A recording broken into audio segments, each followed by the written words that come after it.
शांति दृष्टिकोण कथावस्तुर तृतीय कथाटी जहाकू लिखिछन्ति ब्रह्मकुमार सारंगधर नायक। दिने जड़े राजा और मंत्री निज राज्य परिक्रमा करुथिले। गोटे नदी को देखि राजा पचारिले, ए नदी केउ आड़े जाइछि? मंत्री उत्तर देले, एहा पूर्व दिग अभिमुखे अन्य राज्य को जाइछि।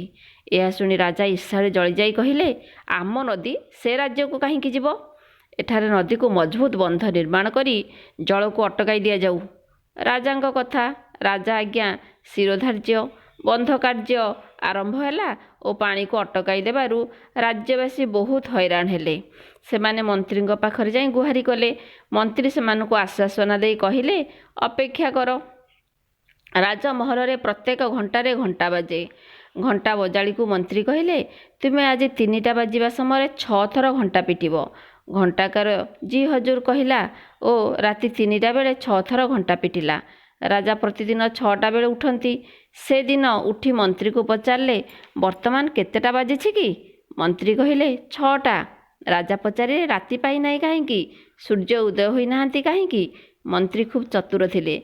से कहिले, आपण नदी बंध करी पानी छाड़िले नाही, एणु सेमाने सूर्य को बांधी देई आउ छाड़ू नाहांती। सेमाने सूर्य को बांधी देइछंती। एहा सुनी राजा कहिले, शीघ्र बंध काटिबार व्यवस्था करंतु। बंध काटिबारे 3 घंटा समय लागिला।